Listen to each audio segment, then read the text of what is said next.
বর্তমান শিক্ষামন্ত্রী হয়তোবা নতুন কোনো পরিবর্তন নিয়ে আসবেন, কিন্তু আমরা ওই যে আগের যে একটা তেলবাজির একটা জায়গা যে ছিল, এই জায়গাটাতে আমরা দেখতে পাচ্ছি আবারও আমরা যাচ্ছি। উনি শিক্ষামন্ত্রী, যিনি রাষ্ট্রের শিক্ষার্থীদের শিক্ষা ব্যবস্থা নিয়ে কাজ করবেন, উনি ক্লাসে গিয়ে একটা জায়গায় গিয়ে শিক্ষার্থীদেরকে বলেন যে অমুকের পরিচয় কি তুমি জানো কি না, প্রধানমন্ত্রীর মেয়ের নাম কি, খালেদা জিয়ার নাতির নাম কি, এইসব উনি শেখাচ্ছেন। আমরা আবারও সেই চাটুকারিতার দিকেই ধাবিত হচ্ছি। কিন্তু যদি একটা যোগ্যতা ভিত্তিতে সব কিছুই হতো, আমরা তো আসলে এটাই চাইছিলাম, চাটুকারি বাংলাদেশ থেকে বন্ধ হয়ে যাবে, কিন্তু আমরা এটা দেখতে পাচ্ছি না। আমরা এই সংস্কারের প্রয়োজন বিভিন্ন সময়ে দেখেছি। সংস্কারের প্রয়োজন ছিল, এটা বাংলাদেশের প্রত্যেকটা মানুষ সচেতনভাবে এটা উপলব্ধি করত। আমরা যখন কয়েকদিন আগে আমরা যখন 18 সালের দিকে দেখেছি নিরাপদ সড়ক চাই আন্দোলন, সেখানে দেখেছিলাম যে স্কুলের বাচ্চারাও লিখেছে রাষ্ট্র সংস্কারের কাজ চলছে। এবং 18 সালে স্কুলের শিক্ষার্থীরা এগিয়ে এসেছিল, পুরা জাতি ঐক্যবদ্ধভাবে প্রতিরোধ গড়ে তুলতে পারি নাই আমরা। এর একটি পূর্ণতা পেয়েছিল 2024 সালে একটি রক্তক্ষয়ী বিপ্লবের মাধ্যমে, গণঅভ্যুত্থানের মাধ্যমে। যে শাসক গোষ্ঠী ছিল, তারা এমন একটা আচরণ করা শুরু করেছিল যে আমরাই সর্বে সর্বা, যা ইচ্ছা তাই করতে পারি, দিনকে রাত বলতে পারি, আমাদের ইচ্ছা মতো সব কিছু বুঝাইতে পারি। কিন্তু ছাত্র জনতা একটি দুর্বার প্রতিরোধের মাধ্যমে আমরা একটি নতুন বাংলাদেশের সূচনা করেছিলাম। আমরা ভেবেছিলাম যে একটি নতুন বাংলাদেশ মনে হয় আমরা পেয়ে যাব। এর জন্য আমরা আন্তরিকতাপূর্ণভাবে আমরা দেখেছিলাম যে সবাই আগ্রহী ছিল এই জায়গাটাতে। বর্তমানে যে দল ক্ষমতায় আছে, যে দল বিরোধী দলে আছে, অন্যান্য রাজনৈতিক দল, সবাই ঐক্যবদ্ধভাবে ছিল যে আমরা একটি সংস্কার চাই। তো এরই ধারাবাহিকতায় এই যে সংস্কারটা হওয়া দরকার এবং জনমত, এটার সংস্কারের পক্ষে জনমত প্রতিফলিত হয়েছে।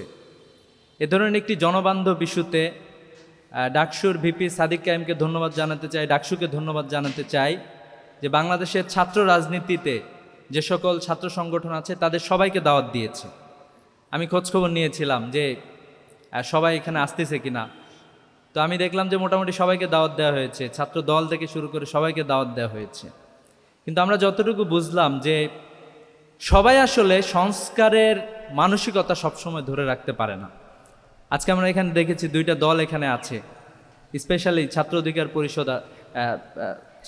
পরিষদ আছে, ছাত্র সমাজ আছে, তাদের যে মাদার পার্টি, এটা হচ্ছে সংসদে সরকার দলীয় এজেন্ডা বাস্তবায়ন করতেছে, তারা আসলে এটার প্রতিবাদ জানাইছে, প্রজন্মের সাথে এসে তারা ঐক্যবদ্ধ হয়েছে। আমরা যদি পৃথিবীর বিভিন্ন দেশে দেখি, আমরা দেখব যে সরকার যখন কোনো সিদ্ধান্ত নিতে যায়, তখন তারা হচ্ছে জনমতটা যাচাই করে যে জনমত কোন দিকে, জনমত যেদিকে সেভাবেই তারা সিদ্ধান্ত গ্রহণ করে। কিন্তু বাংলাদেশের বাস্তবতায় আমরা এক ঐতিহাসিক সময়ে এসে দাঁড়াইছি এবং আমাদের জন্য এটা খুবই ডিসঅ্যাপয়েন্টিং ব্যাপার যে 70% মানুষ যেখানে সরাসরি তাদের ম্যান্ডেট দিয়েছে, মতামত দিয়েছে, সেই মতামতকে অগ্রাহ্য করা হচ্ছে। সেই মতামত মানে গ্রহণ না করার জন্য নানা ধরনের ছল চাতুরি সংসদে করা হচ্ছে। এটা আমাদের জন্য দুঃখজনক।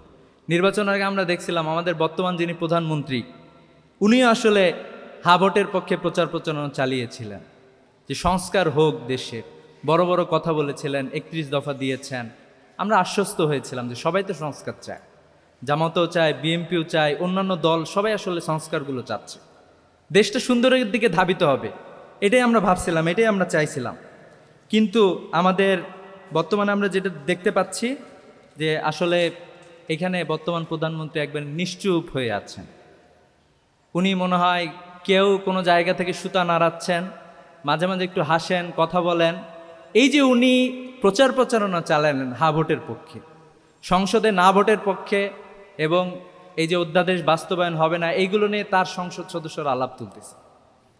এ ব্যাপারে তার যে দ্বিমত ছিল, উনি যে গণভোটে হা ভোটের পক্ষে চাইলেন, তার কিন্তু কোনো বক্তব্য আমরা দেখতে পাচ্ছি না। আমরা এ ধরনের বিষয়গুলো লক্ষ্য করতে পারছি।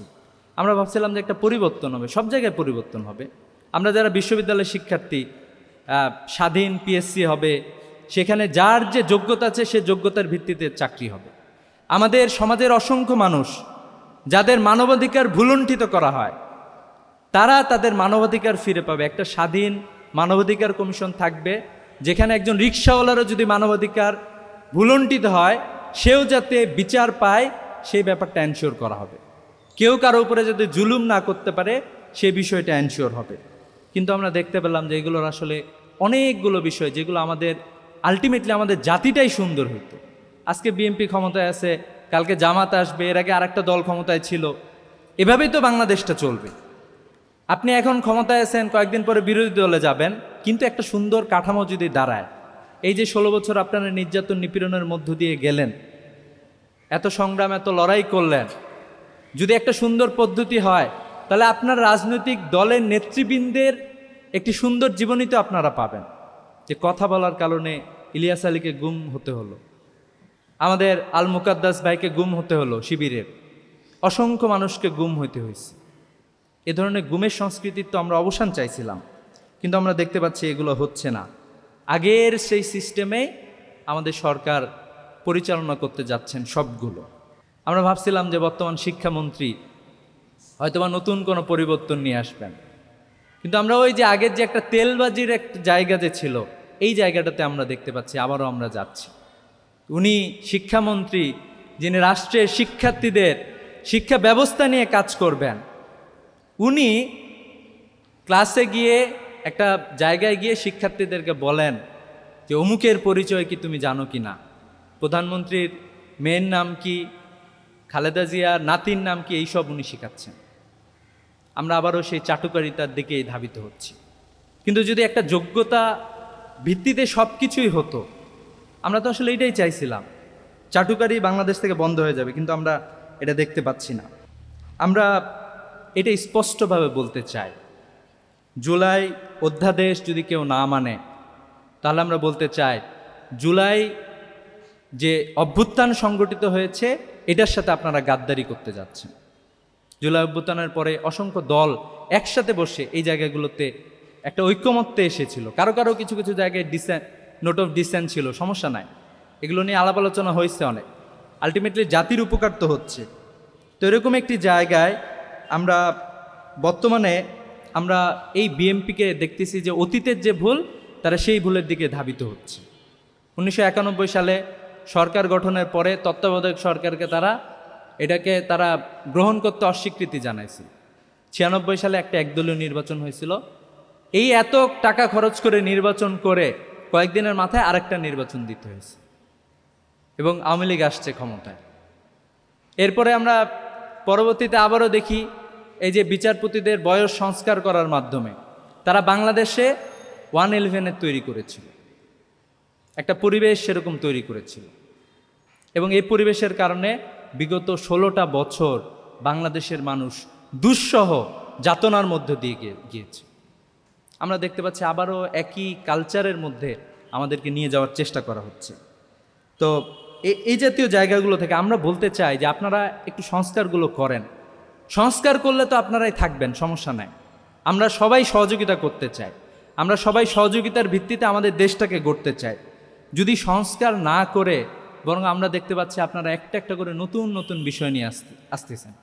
আমরা দেখলাম যে প্রধানমন্ত্রীর নতুন কার্যালয় বানানো হবে, সেখানে বাংকার বানানো হচ্ছে, পিছন দিয়ে চলে যাওয়ার জন্য সুড়ঙ্গ বানানোর প্ল্যান এখানে নেওয়া হচ্ছে। সুড়ঙ্গ বানানোর প্ল্যান নেওয়ার তো কোনো দরকারই নাই। কাজটা ভালো করেন, জনগণ আপনাদেরকে বিতাড়িত করবে না যদি কাজটা ভালো করেন।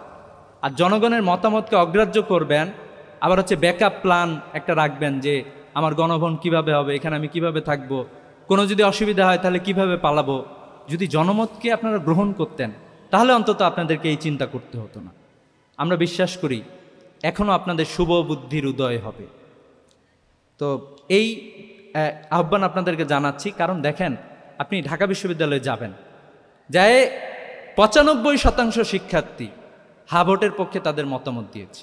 র্যান্ডম স্যাম্পলিং করেন আপনি, এই প্রজন্ম চেঞ্জের পক্ষে, আপনি কেন তাদের বিপক্ষে যাচ্ছেন? বরং সেই প্রজন্মের যে মতামত, জনমত যেটাতে আছে সেটার আলোকে আপনারা নিজেদেরকে গড়ে তোলেন। তো আমরা ছাত্র নেতৃবৃন্দের ভূমিকা আসলে কি হতে পারে এই শীর্ষক আলোচনা। তো আমি আহ্বান জানাতে চাই যে ছাত্র নেতৃবৃন্দের অন্যতম একটা ছাত্র দলগুলোর ছাত্রদের যে সংগঠনগুলো আছে তাদের অন্যতম একটা বড় জায়গা হচ্ছে যে জনমত গঠন করা। ছাত্ররাই সবচেয়ে সচেতন। আমরাই সর্বপ্রথম রাস্তায় নামছিলাম, আমাদের সাথে পুরো প্রজন্ম আসছিল, পুরা জাতি আসছিল এবং আমরা একটা পরিবর্তন সাধিত করেছিলাম। তো এজন্য আমরা আপাতত ছাত্রদের গণ্ডির মধ্যেই আছি, কিন্তু আমরা এখন আপনাদেরকে আহ্বান জানাই আপনারা ঠিকঠাক হয়ে যান। যদি না করেন তাহলে ছাত্রদের গণ্ডি পেরিয়ে আবারও আমরা মানুষের কাছে চলে যাব। সবাইকে নিয়ে আমরা সচেতনতা গড়ে তুলব এবং আমরা বিশ্বাস করি সবাই আমাদের সাথে আছে। জুলাই কিন্তু এটা প্রমাণ হয়েছে, ছাত্ররা রাস্তায় নামছে, সকল মানুষ ছাত্রদের সাথেই আসছে। বাংলাদেশের যে কোনো সংকটে ছাত্ররা এ ধরনের ভূমিকায় রেখেছে। তো এই জন্য আমি প্রত্যেক ছাত্র সংগঠনকে আমি আলহামদুলিল্লাহ খুবই খুশি হয়েছি। আমাদের ছাত্র শিবিরের পক্ষ থেকে অনেকগুলো কর্মসূচি থ্রো করা হয়েছে, সারা দেশব্যাপী কর্মসূচি হয়েছে, অন্যান্য ছাত্র সংগঠনের কিছু প্রোগ্রাম হয়েছে। তা আমি মনে করি এটা হচ্ছে একটি সচেতনতামূলক জায়গা এবং আমি বলতে চাই বর্তমান সরকারকে যে একটা অগ্নিয়গিরি আছে ছাত্রদের অন্তরে বাংলাদেশে। তো এটাকে আপনারা একটু সুন্দরভাবে ছাত্রদের মতামতের আলোকে আপনারা পরিবর্তিত হন এবং আপনারা পরিবর্তনটা নিয়ে আসেন, এই প্রত্যাশা আপনাদের কাছে রাখছি। আর আমরা ইনশাল্লাহ শুধুমাত্র আজকের বসা না, আমরা সবাই একসাথে আগামীতে সুন্দর বাংলাদেশ বিনির্মাণের জন্য, বাংলাদেশের মানুষের জন্য কাজ করে যাব ইনশাল্লাহ। যদি আবারও কোনো আন্দোলন করার প্রয়োজন হবে আমরা সবসময় আছি, আমরা থাকব। বাংলাদেশের মানুষের সাথে এ বিশ্ববিদ্যালয় ছিল, শিক্ষার্থীরা ছিল, আমাদের পরিবর্তনের যে আকাঙ্ক্ষা ছিল এই আকাঙ্ক্ষা এখনও মরে যায় না। আমরা সেই আকাঙ্ক্ষার প্রতিফলন চাই, আমরা সে প্রত্যাশা রাখি, এই প্রতিফলন পাবো এই প্রত্যাশা রেখে শেষ করছি।